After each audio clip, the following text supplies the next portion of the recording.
Hi everyone, my name's Emily Collett and I'm going to be chatting to you about an experimental exhibition that I held at the Victorian College of the Arts, which is in Melbourne, Australia, in the School of Production's Costume Workroom in July last year, 2019. While I talk to you, I'm going to have a loop of images that were taken of the exhibition playing in the background or on the screen. And please forgive me because I'm navigating two separate laptops, one to record and one with my notes on it. So thank you for your patience. So the exhibition was designed to test ideas and hopefully to generate discussion relating to my PhD research, which is examining how the history of costume for dance in Australia intersects with notions of national identity. The exhibition contained 15 photographs of historically significant dance costumes from archives across Australia and England, which were printed at large scale, size BO, on matte paper. The images show the costumes as they were first seen in their archival settings and were displayed to replicate those initial encounters. So costumes which were laid flat on tables in the archive were represented by a photograph laid flat on a costume work table. Or, as you can see here, a photograph of costumes hanging from racks were displayed hanging from costume racks. The images of costumes which I wasn't allowed to touch in the archive were displayed underneath a layer of tissue paper with a sign requesting that exhibition visitors put on a pair of white cotton gloves before viewing the photograph. An accompanying soundtrack played on the periphery of the exhibition space, which played a looped recording that I took of the constantly creaking, cracking metal roof, which exists above some of the archived costumes. Each of the costumes embodies a significant story related to Australia's developing sense of identity, but the histories were kept separate from the images and were only accessible via a QR code, which you can see here on the screen, to an accompanying website or by chatting to me. Each photograph was simply accompanied by a list of basic factual information, which was either pinned to the chest of a dressmaker's dummy standing nearby or attached to a coat hanger, as you can see there. I wanted the exhibition to be more of a testing ground in the style of like a scientific laboratory, rather than presenting a curated conclusion. Following the idea that costume acts as a cultural marker, the focus was on how archived costume can indicate notions of national identity. I added the word archaeology to the exhibition's title to propose that archived costume can act in the same way as objects used in traditional archaeological studies. That is, to better understand a collective of humans. The exhibition also suggested that when a performance costume ceases to be used as a tool for performance and crosses over into an archive, it acquires what I've termed a fourth persona. That is, on top of the private, public, and professional identities or personas that a single costume represents of the individual who wore the costume, an archived costume then also represents a collective identity, that of the society from within which the costume was created. This fourth persona of the costume tells multiple stories of people, time, and place, and is a valuable research tool to better understand the nuanced identity of a collective of humans.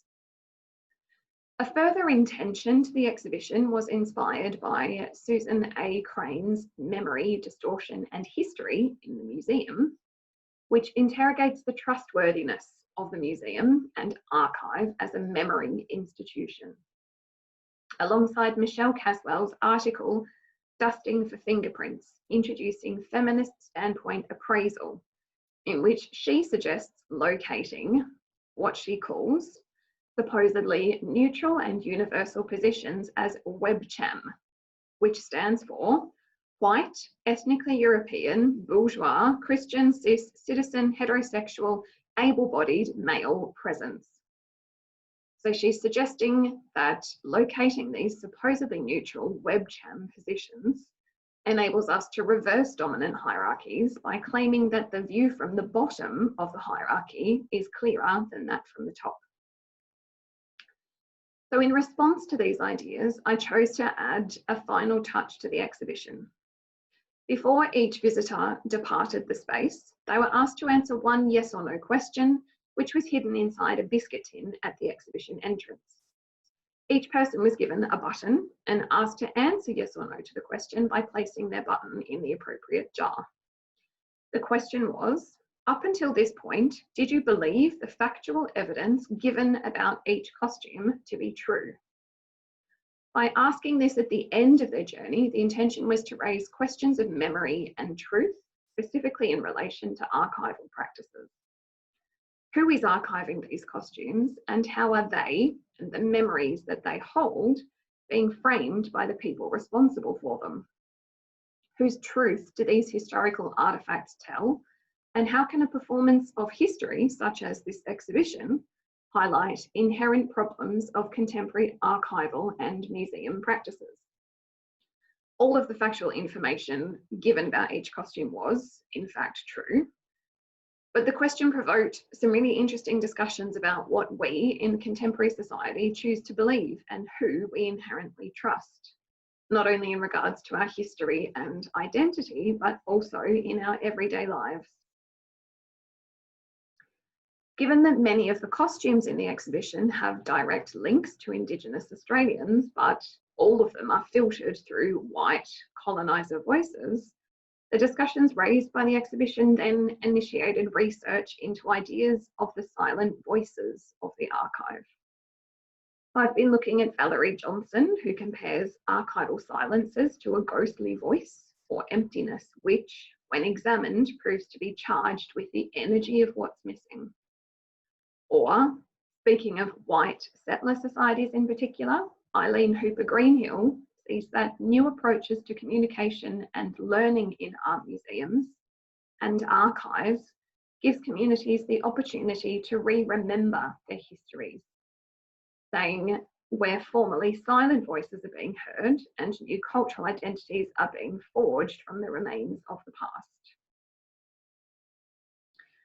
Johnson relates this even more closely to the artefacts themselves, whereby studying existing bias and resulting silences in an archive is allowing records to speak with new voices.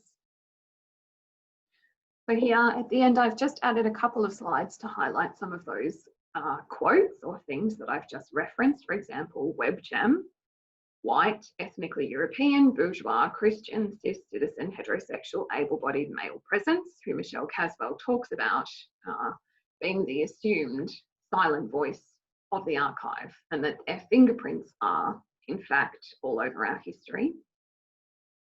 Eileen Hooper Greenhill, who suggests that, as I just mentioned, that formerly silent voices are being heard and new cultural identities are being forged from the remains of the past. And Johnson, who suggests that we're allowing records to speak with new voices if we revisit records in the archives. As such, the exhibition has informed further study that I have now conducted into how these silent voices of archived costume can communicate a nuanced understanding of the social context at the time of their creation, and how giving agency to archived costumes might enable new voices to speak their truth and remember their own histories. That's it. Thanks for listening. I really look forward to hearing your thoughts.